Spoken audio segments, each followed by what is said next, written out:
Hey, what's going on, guys? 118 Seth Shadow here.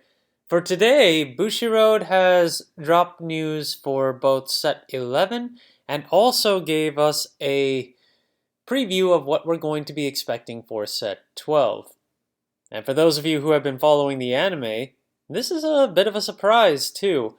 The cover for set 12 is going to be Orphis Mask and the character who plays it, Zaxa.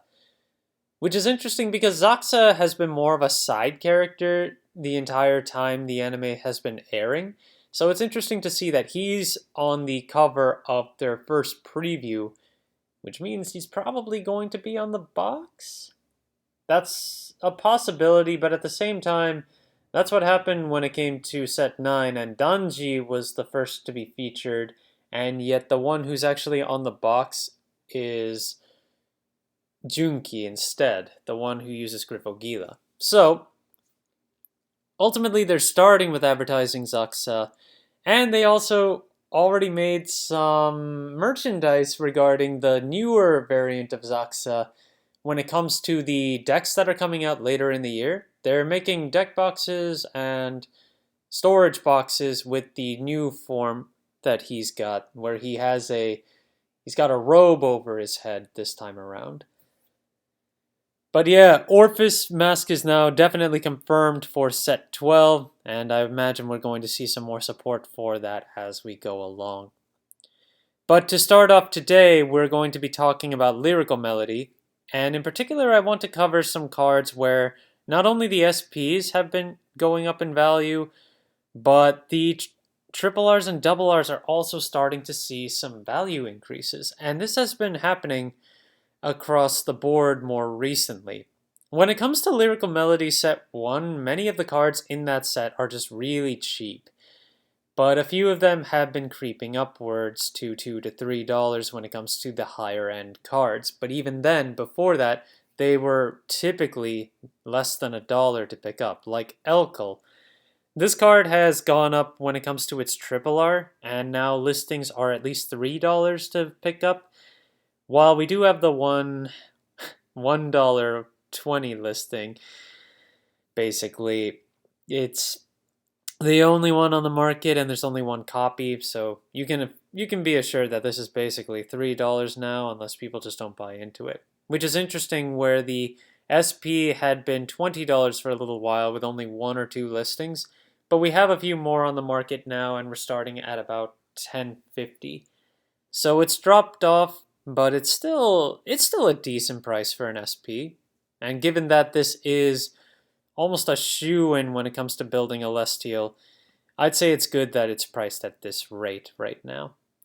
You also have Ingrid, which its SP only has 3 listings left. This is a ghost support card, but it's also played in Petralka.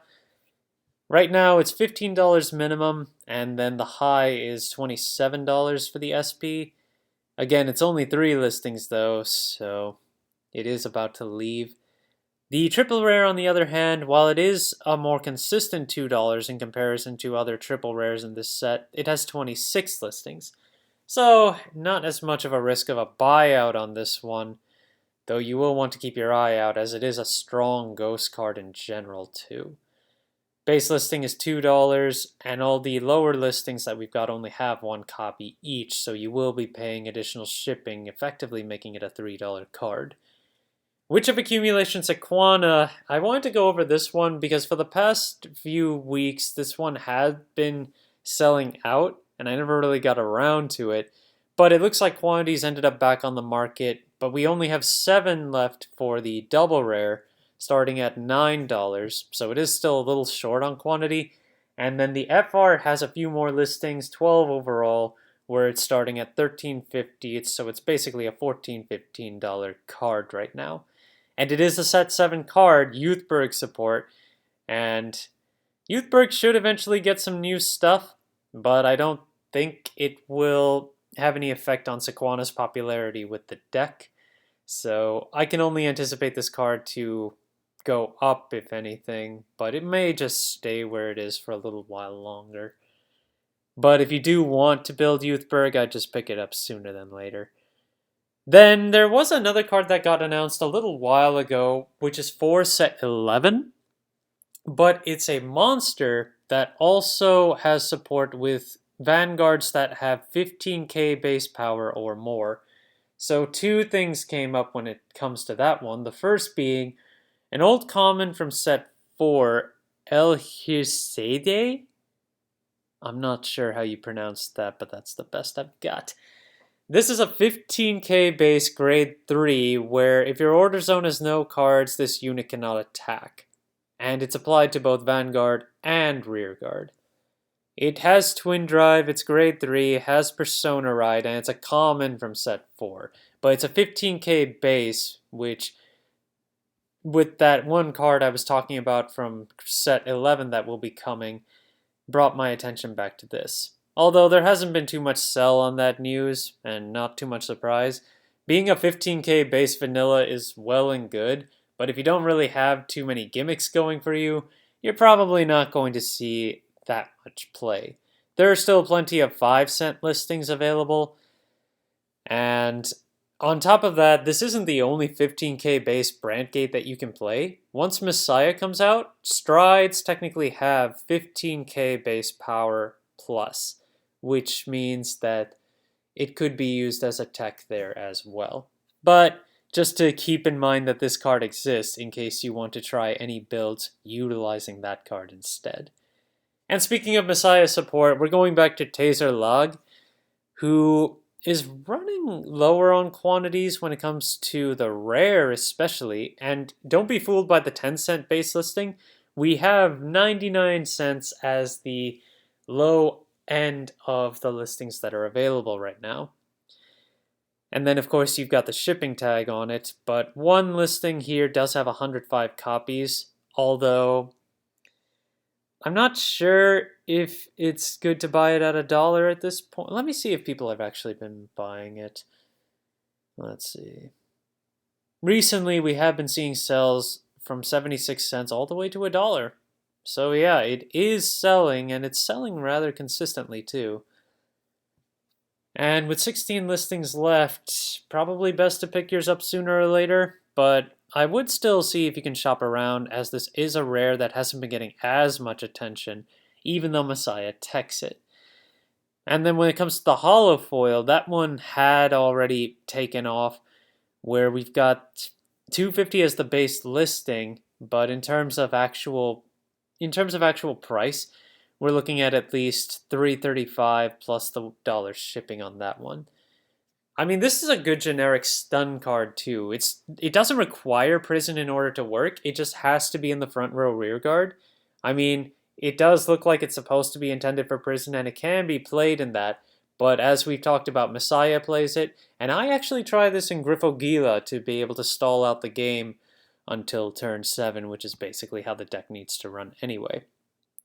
Then you've got Aura Battler Princess Suppress Gleamer, which this one is basically prison support and really can't be played outside of it. But the card is running out of quantities for its double rare right now, which is why I wanted to cover it today. There are only 4 listings left, and we're starting at 250 basically. Low listing is 150, and there are a fair amount of copies of that one with $1 in terms of shipping.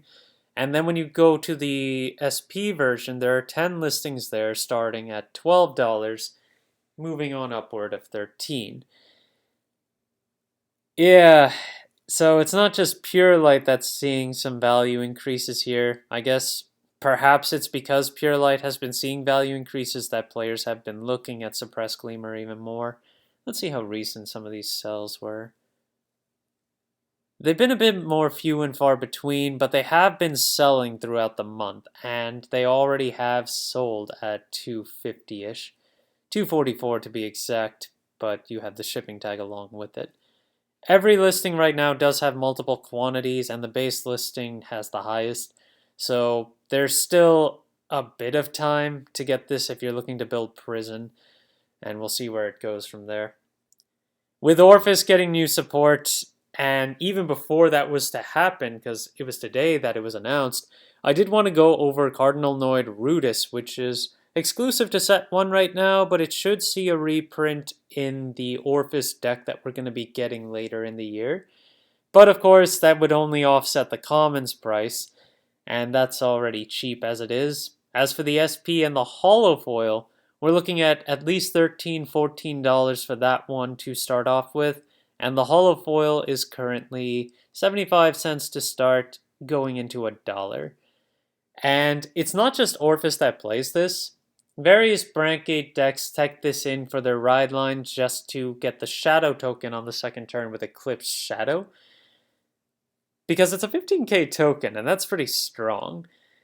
So no surprise on that front. And then, of course, the base version of Rudis right now is available for 10 cents to 15 cents when it comes to quantities as well. So there's availability on this one. And because it's mainly intended for the ride line, you really only need one copy.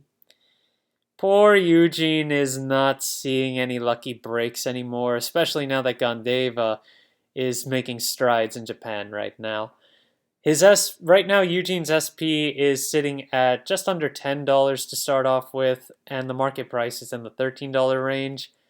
But when it comes to actual sells, nobody's bought the SP since March, and the last listing was $12.37. And since then, we've had more fallout. When it comes to the Triple R, we have 55 listings of this one starting at 50 cents. If we take a look at actual sales, I mean, it's fallen out hard over the past few months, but players are still buying them in the 50 cent to $1 range. So I guess there is still some desire to make sure that you have a playset of Eugene, but the sales have been few and far between.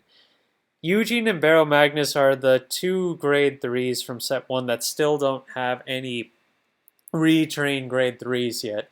Hexorb already has one, and it's doing pretty well in Japan right now, so hopefully Eugene will eventually get one, as it's still one of the most neglected grade 3s in D format right now.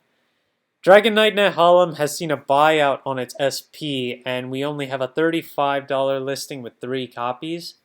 When it comes to actual sales of this card, we've seen $22 to $25, and the last one was a light play for $18. But we are out of the $18 to $15 copies, so yeah, if you were hoping to SP out Overlord, you're gonna have a hard time there. But Overlord himself has not seen the same level of buyout, despite needing to be a 4 of in the new variant of the deck. The SP is still sitting just above $18 for its base, and it has 10 listings left. And the triple rare, while it has one $2 listing right now with 3 copies, after that it's $3.75 base.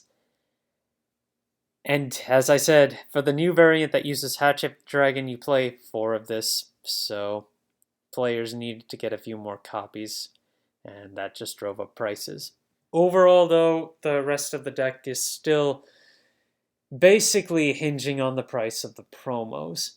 Otherwise, there hasn't been too much movement in the remaining staples like the End, or even Burning Horn, which, I mean, that card has been expensive for a while, and it hasn't really changed that much regardless.